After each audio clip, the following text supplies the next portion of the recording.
Hey there, it's YoBo, and it's day 229 of life according to YoBo. I'm here with my sister Gail. Come on, Gail. Hello. You gotta bob your head to the music. Hey, if you're watching, bob your head with us. Welcome back. You can find my videos on YouTube, Facebook, Twitter, and anything else you want to know about YoBo and life according to YoBo. All right, Gail's gonna be my sound man. Can you stop that for me, please? All right, listen. We're continuing in the story of our mother's life. I happen to be in Maryland, and my sister Gail lives in Maryland. And this is the perfect time to segue into day 229. Now, 228, I told y'all how Mama connected the dots on her own, and she figured out who Alice really was. That's the X-rated message. If you missed it, go back and watch the day 228 message. I'm not going to say what she said. But now let me tell you why I have Gail here.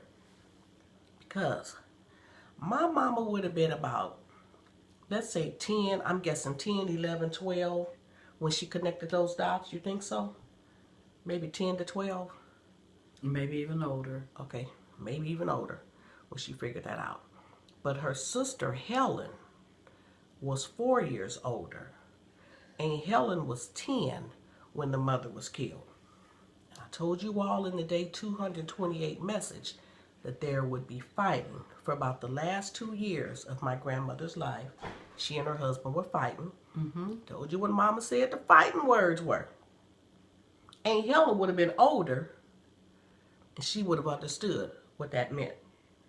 And she would have understood because these were farm people.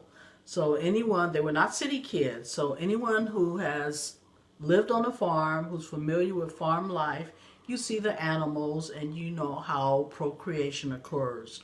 So this was not an unfamiliar subject to them. So when Helen heard this, she knew exactly what those words meant. You know what? You raise a good point too, because I can remember being a kid and you see, they would say when the dogs were stuck. That's all we knew.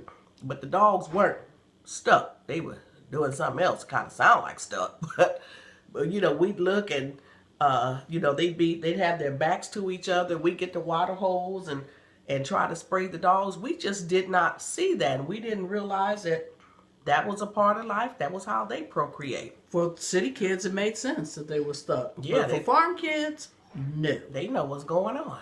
So by the time Aunt Helen figured out what had happened, I'm going to tell you how they all dealt with it. I don't know the way my uncles dealt with it. But when Aunt Helen realized that their dad's girlfriend killed the mother, this is what she decided to do. We all running away. She told the kids, we getting ready to go. She called Grandma, told her Grandma to send an uncle. I don't know if she called. I don't know how she sent word from Jasper to Geneva. These days it's a 1-hour drive. Back then the roads weren't paved like they are now. But somehow she got word to Grandma to have one of the uncles come get them. Did Mom ever tell you this story? No, she did not. Okay. So the car arrived and Helen had the things packed. And she told the kids, come on, let's go. But the 3 younger children were afraid. Mama was the baby, so Mama said her brothers weren't going anywhere, and Mama was looking at them, and Helen was in the car. She was saying, come on, come on. And they just stayed there, frozen. Come on, come on. And after a while, she knew they had to get out of there before the dad got home. So whichever uncle it was, he left with just Aunt Helen, and the other 3 children stayed there. So my grandfather never attempted to get her back. And that right there, that's another story. Okay? Woo! That's something, that's another story. We might talk about that. We might not talk about that. So now Aunt Helen is gone. The 3 younger children are there. Aunt Helen never went back. Now, Gail, I know I'm younger. And there's some things you remember. I remember Grandpa. Oh, let's go there. So then once my mother figured out what had happened, Mama had vowed, she stayed there, but she said, I will never call him Daddy again. She called him Mr. Bowie. Yep. Did she tell you that? Mm-hmm. And she said, when I turn 18 or when I graduate high school. It was, because her birthday was August, so she had to graduate high school. Okay, when I graduate high school, I'm leaving. Mm-hmm. And I will never be back. So Aunt Helen ran away, let's say maybe 12, 14. Never spoke to her dad again. My mother stayed until she finished high school. Left. Never went home. Never spoke to him again. That was 1943. She marries in 1950. She moves to California. Her dad eventually moved to California. They're all living in California now. She don't have a relationship with her dad. She marries 1950. She has a child 1952. So when he's about 5 years old, 4 or 5 years old, he starts noticing something. She doesn't have a mama and daddy. Mm-hmm. My daddy's mother, Ma Mandy, would come from Texas and stay with them. So daddy had a mother, but he'd ask mama, well, who are your parents? Who's your mama and daddy? You know when you got stuff you don't talk about and you're dealing with a child and the child just want to ask you questions. We kind of know when we ask something, people don't talk about it. We think, oh, I think I must have asked the wrong question. Children don't see it that way. Did mama tell you this story? When he would ask, who are your parents? No. Okay.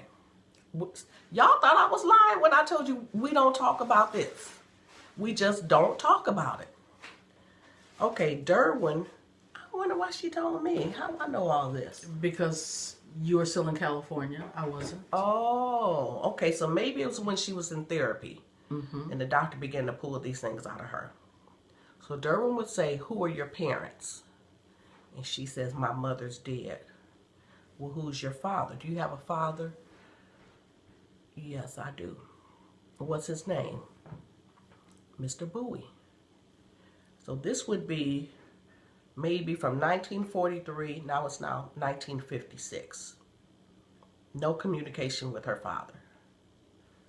His name is Mr. Bowie. And you tell a kid that. Like, you can't call your dad Mr. Bowie. She said, well, that's what I call him, Mr. Bowie. And Derwin says, he always was a bright little kid. He says, well, you got to call him something else. And Mama said, you think of a name for me to call him. And whatever name you come up with, that's what I will call him. And Derwin gave it some thought. No, he said, well, why call him Daddy? She said, no, I can't call him Daddy.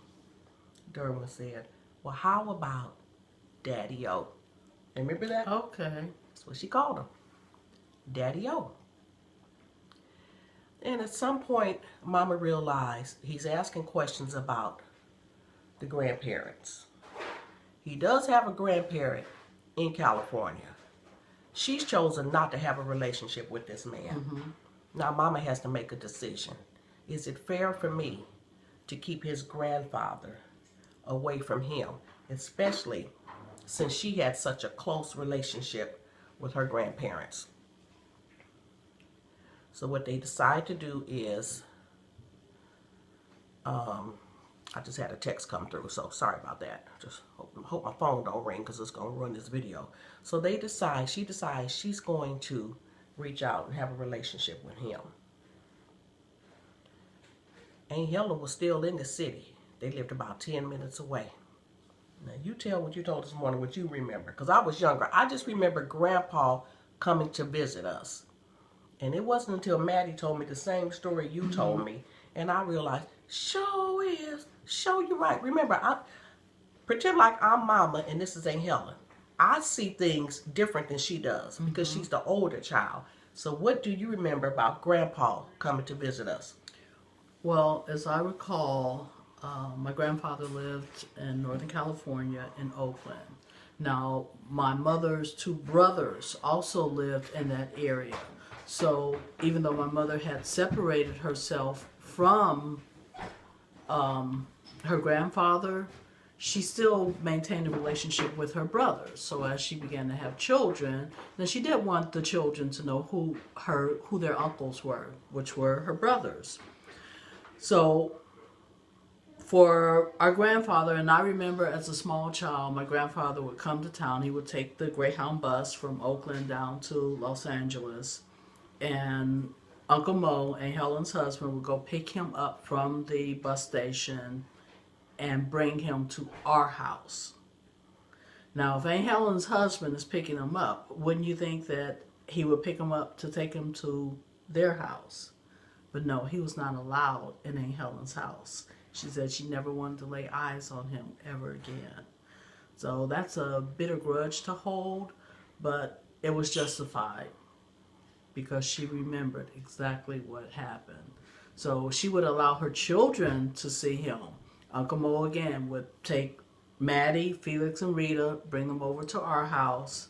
And when Grandpa was there to visit with us, to visit with him, but then he could not go to Aunt Helen's house at all. There was no such thing as like a big family get-together, a big family dinner, because now I'm living in another state. My children are both in California. I live in Texas. So when we go home, then when Grandma's coming, whoa, we all get together. They're already telling me what they want. Mama, can you make some dressing? Mama, can you make me a peach cobbler? Mama, can you make me a coconut cake? So I'll do all the cooking, and we all get together, and we'll have a meal together. We didn't do that with Grandpa. He came and, he stayed a day or two. And you're right, I do remember Uncle Mo dropping him off. I remember the cousins coming over maybe just to see him. But Aunt Helen never had anything to do with him. I never realized that till Mattie told me maybe a couple months ago, could have been a couple years ago. She said, you notice, Mama never. She said he couldn't come over our house. Nope. He was not allowed in our house. Well, my mother, as I said, reached out to him. Earlier in this series of messages, I told you that when you have emotional and mental issues that you sweep under the rug, it's going to manifest itself in the physical realm. Well, my mother had seizures. We have another cousin who's older who lived in LA. And she always says, Gail was my baby.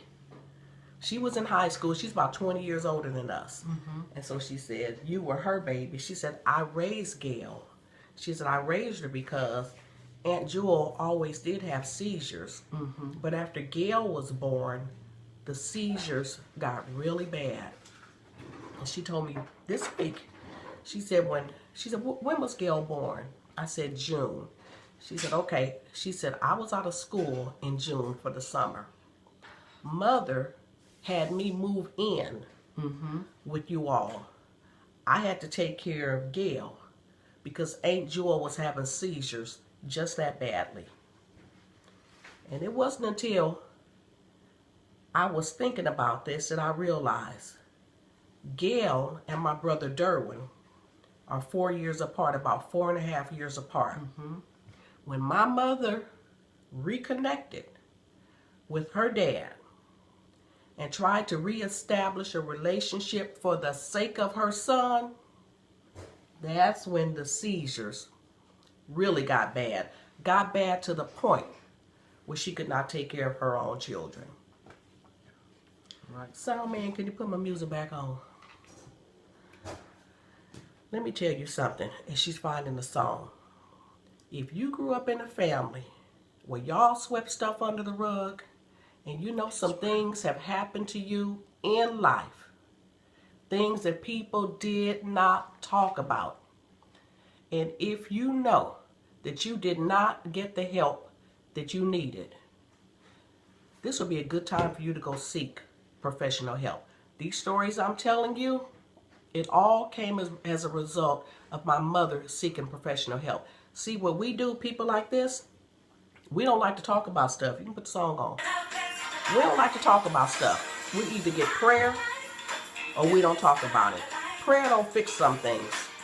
And you know sweeping it under the rug don't sweep some things. Aunt Helen swept all hers under the rug. And she's like, you know what? I'm not going to talk about it. Don't have nothing. Don't want to deal with it. Go get yourself some help. If you know as a child somebody did something to you to make you super crazy, go get yourself some help.